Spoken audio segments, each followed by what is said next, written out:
नमस्कार साथियों, आज के सेशन में आपका स्वागत अभिनंदन है। आज हम लोग चर्चा करेंगे स्टोरेज डिवाइस हायरार्की कंप्यूटर में मेमोरी मैनेजमेंट सिस्टम पर। कंप्यूटर में मेमोरी मैनेजमेंट एक मैकेनिज्म है, एक तंत्र है जिसके माध्यम से सूचना को सेव करने में एक प्रक्रिया अपनाई जाती है। उसी प्रक्रिया को देखेंगे, उसी प्रोसेस को देखेंगे। यहाँ पर हम आपको दिखा रहे हैं कि किस प्रकार से मेमोरी की टेक्निक अपनाई गई है, कैसे कंप्यूटर मेमोरी में सेव करता है। तो सूचना जब हम लोग सेव करते हैं तो वो किस क्रम में चलती है। तो यहाँ एक चार्ट दिख रहा है जिसमें एक तरफ साइज को दिखा रहे हैं, एक तरफ स्पीड को दिखा रहे हैं।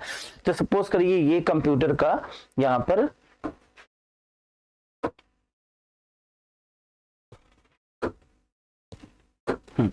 सपोज करिए ये कंप्यूटर की एक मॉनिटर है और इस मॉनिटर से यहाँ पर हमारा रैम जुड़ा है और रैम में इस तरह से रजिस्टर है सबसे पास में, फिर कैश मेमोरी, फिर मेन मेमोरी। मेन मेमोरी का मतलब यहाँ पर जैसे रैम इत्यादि में जो प्रयोग किया जा रहा है उसकी बात हो रही है। और फिर फ्लैश मेमोरी यहाँ पे जैसे हम कह सकते हैं मेन मेमोरी में हार्ड डिस्क को जो इंटरनली हार्ड डिस्क है, और फिर फ्लैश मेमोरी में हम पेन ड्राइव वगैरह को रख सकते हैं। फिर या कोई एक्सटर्नल हार्ड डिस्क है तो उसे रख सकते हैं।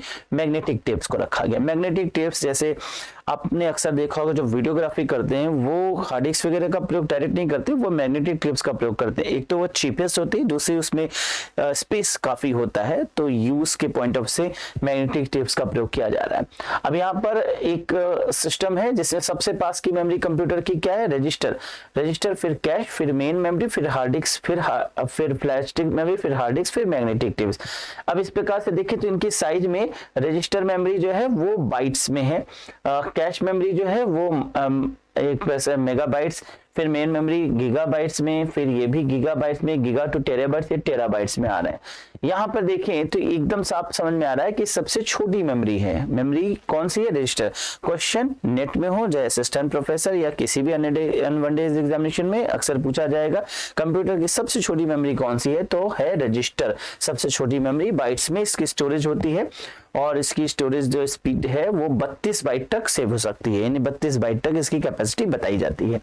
इसके बाद अगर स्पीड की बात करें तो स्पीड इस क्रम में बढ़ने को है जिसमें सबसे ज्यादा तेज स्पीड में रजिस्टर मेमोरी को माना जाएगा। क्यों?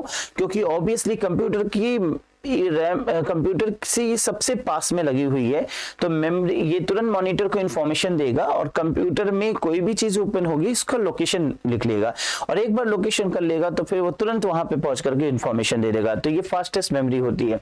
इसके बाद कैश मेमोरी है तो 10 नैनोसेकंड के अंतर्गत इंफॉर्मेशन को दे देगा।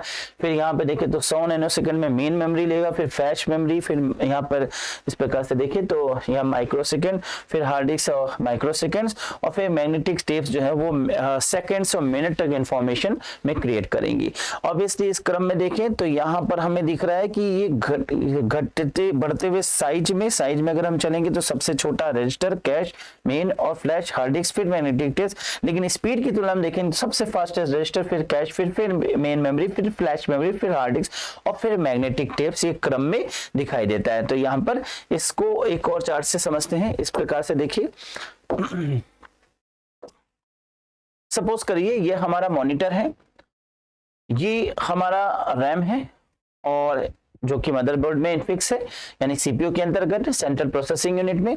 ये कीबोर्ड है, उधर हमने प्रिंटर वगैरह लगा रखा है जो कि मॉनिटर डिवाइसेस से रिलेटेड है, आउटपुट डिवाइसेस से रिलेटेड है। इसमें हमने ये देखिए यहाँ कैश मेमोरी बना रखी है, पास में एक रजिस्टर मेमोरी लगी हुई है, यहाँ पर हार्ड डिस्क लगी हुई है जो इंटरनल हार्ड डिस्क है। इसके बाद यहाँ पर pen drive, flash disk, flash drive वगैरह है, फिर एक्सटर्नल हार्ड डिस्क, यहाँ मैग्नेटिक टेप्स, ये सब चीजें लोकेटेड है जो सूचना को देने के लिए प्रयोग किया जा रहा है। अब हमने कंप्यूटर को पहली बार खोला, कंप्यूटर को खोलने के बाद हमने एक फाइल मांगी और हमने कीबोर्ड पर लिखा कि हमें अमित फाइल चाहिए। कीबोर्ड गया और उसने अमित फाइल को रैम में प्रोसेस करा कि कहाँ है बताओ। तो रैम में सबसे पहले रजिस्टर में देखिएगा, रजिस्टर में लोकेशन नहीं मिलेगा। कैश मेमोरी में पड़ा है क्या, नहीं, चूंकि पहली बार खोला जा रहा है तो वहां नहीं पड़ा है। ऑब्वियसली फिर वो इंटरनल हार्ड डिस्क पे जाएगा, इंटरनल हार्ड डिस्क में अगर है तो वहां से उठा लेगा, नहीं वहां है तो फ्लैश ड्राइव में जाएगा, एक्सटर्नल पे जाएगा, मैग्नेटिक टेप्स में जाएगा। अगर उसे कहीं मिलता है तो वो उठा करके तुरंत ही प्रोसेस के लिए रैम पर लाएगा और रैम में कैश मेमोरी में आएगी, कैश मेमोरी से रजिस्टर में लोकेशन मिलते हुए और सीधा वो फिर यहाँ डेवलप कर देगा और अमित फाइल खुल जाएगी ना। अमित फाइल खुल गई और उसके बाद हमने वर्क किया और उसके बाद हमने क्लोज कर दिया और इसे डाउन कर दिया या क्लोज कर दिया, मिनिमाइज कर दिया, कुछ भी किया। फिर हमने एक XY फाइल खोला, XY फाइल खोला, कंप्यूटर ने उसी प्रक्रिया के अनुसार मदरबोर्ड में उसकी सर्चिंग हुई, रैम में ढूंढा गया, देखा गया रैम में नहीं है, कैश मेमोरी में नहीं, रजिस्टर में नहीं है, चलो भाई और देखते हैं। कंप्यूटर इंटरनली हार्ड डिस्क में जाएगा, फ्लैश मेमोरी, तमाम जगह लोकेशन ढूंढने के बाद फिर उसे कैश मेमोरी में लाएगा, रजिस्टर में लोकेट करेगा और सूचना देगा और XY फाइल खुल गया। XY फाइल को हमने पढ़ा, वर्क किया, उसके बाद उसको मिनिमाइज कर दिया, क्लोज भी कर दिया, कोई दिक्कत नहीं, क्लोज कर दिया। नाउ फिर हमने एक MY फाइल, MN फाइल को ढूंढा, MN फाइल को खोला, उसी प्रक्रिया में MN फाइल खुल गया। फिर ZN फाइल खोला, ZN फाइल खुल गया।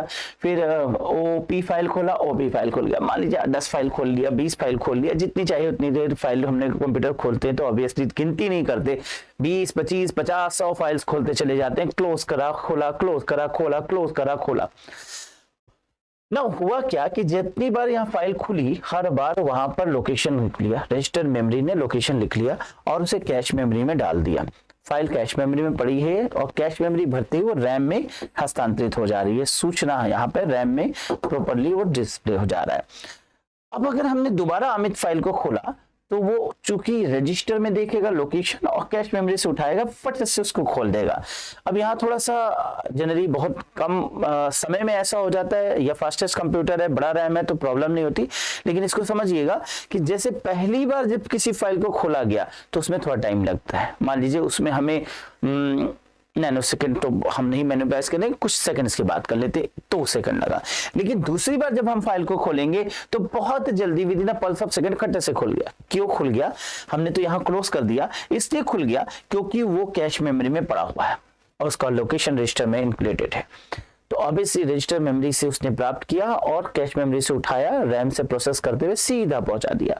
तो हमने चूंकि फाइल पहले खोला था, इसलिए पहली बार खुलने में फाइल में टाइम लगा, दूसरी बार फाइल को खोलने में कम टाइम लगा पहले की अपेक्षा में। कारण है कि वो रैम में पड़ा है, कैश में पड़ा है, एग्जीक्यूशन में इजी हो जा रहा है। तो एक बार सिस्टम खोल दिया गया और कोई फाइल खोल ली गई, उस फाइल का लोकेशन और उस फाइल को वहीं कैश मेमोरी में स्टोर कर दिया गया और उसको इजीली बार बार प्रोसेस किया जाएगा। तो हम जब तक सिस्टम को स्विच ऑफ नहीं करें, शट डाउन नहीं करें, तब तक उसका लोकेशन और तब तक उसकी सारी फाइल्स यहीं पड़ी रहेंगी।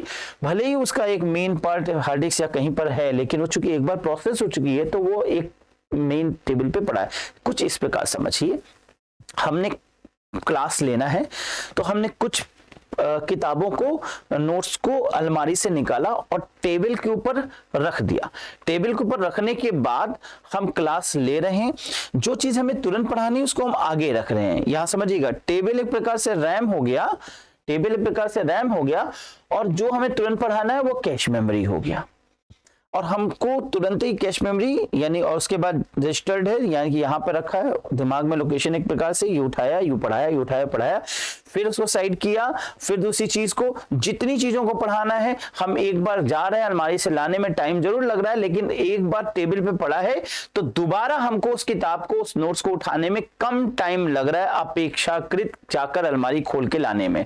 तो बार बार हम अलमारी तक जा रहे हैं, खोल के ला रहे हैं, और एक बार जब हम ले आए टेबल पे रख दिए तो दोबारा हमें नोट्स उठाना है, दोबारा हमें उस किताब को उठाना है, तो हम फटाक से उठाते चल रहे हैं। तो इस प्रकार से देखा जाए तो कैश मेमोरी में वो फास्ट हो जाएगा और रजिस्टर में उसका लोकेशन की वजह से और फास्ट हमें प्रूफ देगा। रैम में पड़ा है तो वो जब तक हम पढ़ा रहे हैं तब तक टेबल में पड़ा है। लेकिन एक बार आज की क्लास हमने बंद की, हमने प्यून को बोला सब चीजें हटा दीजिए, सब जगह प्रॉपर असेंबल कर दीजिए, स्टाफ गया उसको अलमारी में रख दिया, नोट्स वगैरह सही जगह रख दिया, सिस्टम को ऑफ कर दिया, ऑब्वियसली टेबल खाली हो गया। कल जब हम फिर आएंगे तो फिर हमें सारी चीजों को लाने में टाइम लगेगा। कहने का मतलब कि एक बार सिस्टम को ऑफ कर देंगे तो ये सब कुछ इरेज हो जाएगा, लोकेशन से लेकर सारा फाइल तक सब इरेज हो जाएगा और फिर उतना ही टाइम लगेगा जैसे हम पहले ज्यादा समय में फाइल को ओपन कर रहे थे। लेकिन एक बार फाइल ओपन होने के बाद वो रैम में पड़ी रहेगी और रैम में जब तक सिस्टम ऑफ नहीं होगा, शटडाउन नहीं होगा, तब तक सूचना हमें लेने में, एग्जीक्यूट करने में फास्टेस्ट होता रहेगा। और इस प्रकार से एक बात स्पष्ट हो जाती है कि रैम में सूचना एक बार पहुंच गई वो खुली रहेगी, कैश मेमोरी में रहेगा, पहले कैश में जगह भर जाएगा तो रैम में भेज दिया जाएगा। इस प्रकार से यहां जब तक रहेगा रैम में हमें इजी मिल जाएगा। इसका मतलब मतलब कि हम सिस्टम ऑफ ना करें तो हम काफी लंबे समय तक चीजों को इस्तेमाल कर सकते हैं। एक बार खोली गई फाइल को फिर खोलेंगे बड़े आसानी से मिल जाएगा। लेकिन एक प्रॉब्लम क्या आएगी, रैम भी तो एक लिमिटेड स्पेस में होगा। एक बार रैम के लिमिटेशंस भर जाएगी, रैम की स्पेस भर जाएगी, तो फिर उसमें प्रॉब्लम शुरू हो जाएगी। कैसी प्रॉब्लम शुरू हो जाएगी, जैसे टेबल में हम किताब लाते गए रखते गए तो फिर आसानी से हमें नोट्स को, बुक्स को ढूंढने में मुश्किल होगी, हम उसको आसानी से प्राप्त नहीं कर पाएंगे, फिर हमें उठा उठा के खोजना पड़ेगा। ऑब्वियसली कुछ ऐसा ही कंप्यूटर के साथ होने लगेगा। जब रैम पूरी तरह से भर जाएगा तो बार बार सूचना अगर हम एग्जीक्यूट करेंगे कि अमित फाइल खोला जाए, तो जाहिर सी बात है कई एक फाइलों के नीचे वो दब चुका होगा, तो फिर कंप्यूटर को लोकेशन से प्राप्त करने में, लोकेशन में भी पूरी चीजें भर चुकी होंगी, तो ऑब्वियसली वो स्लो हो जाएगा और स्लो भी हो जाएगा। और जब ऐसा ज्यादा होगा तो कंप्यूटर ऑब्वियसली हैंग करने लगेगा और इसीलिए कई बार कंप्यूटर ऑटो रिस्टार्ट कर देता है। रिस्टार्ट करने में क्या होगा, सब फट जाएगा और फिर जब आप फाइल मांगोगे तो मेन एंड से फाइल जाएगी और फिर उसी प्रक्रिया में वो रैम में एग्जीक्यूट होगी, कैश में होगी, रजिस्टर में लोकेशन होगा और फिर उसे डिस्प्ले किया जाएगा। तो ऑब्वियसली एक चीज, रैम की क्षमता, रैम की स्पेस ज्यादा है तो हम ज्यादा देर तक एग्जीक्यूशन कर सकते हैं, प्रोसेसिंग कर सकते हैं। इसीलिए कहा जाता है कि ज्यादा रैम वाला मोबाइल लीजिए, ज्यादा रैम के भाई फिर वही चीज का 2000 बढ़ जाएगा, 6 रैम होगा, 6 GB रैम होगा, 8 GB रैम होगा। तो इस पर एक बात स्पष्ट है कि ज्यादा रैम की स्पीड, रैम से स्पीड पर प्रभाव पड़ता है। ज्यादा रैम होगा तो स्पीड पर प्रभाव पड़ेगा, लेकिन कितना भी रैम होगा अगर हम उसे कंटिन्यूसली यूटिलाइज करते रहेंगे तो सिस्टम को प्रभाव पड़ेगा और सिस्टम क्लोज होने लगेगा, हैंग करने लगेगा। तो ऑब्वियसली ये थोड़ा सा दिक्कत क्रिएट करेगा। अतः सिस्टम को ऑफ करना जरूरी होता है। इसीलिए कहा जाता है कि भाई सिस्टम जो है 24 घंटे में एक बार को बंद कर दिया जाए तो ज्यादा बेहतर होगा। तो ऑब्वियसली सिस्टम को ऑफ करते रहना चाहिए। तो खैर टॉपिक पे वापस लौटते हैं, तो इस बार चलते हैं फिर से एक बार पॉइंट पे। तो यहाँ पे मैंने देखा स्टोरेज डिवाइस हायरार्की कैसे वर्क करता है। यहाँ पर सबसे पहले रजिस्टर मेमोरी जो क्लोजेस्ट होगी, फास्टेस्ट होगी पर स्मॉलेस्ट होगी, fastest and smallest memory of the computer that is register. Then the second is cache memory, then main memory, flash memory, hard disk and magnetic tapes. और इधर speed के क्रम में देखा जाए तो इसका अपोजिट होगा। तो ये था register storage hierarchy, device hierarchy management, जो मेमोरी मैनेजमेंट टेक्निक है सिस्टम के अंतर्गत वर्क करते हैं, उस पर आज का हमारा क्लास। फिर आपको मैं और भी नए क्लासेस, नए वीडियोस के साथ फिर मुलाकात करूंगा। तब तक अपना ख्याल रखिएगा। धन्यवाद, नमस्कार।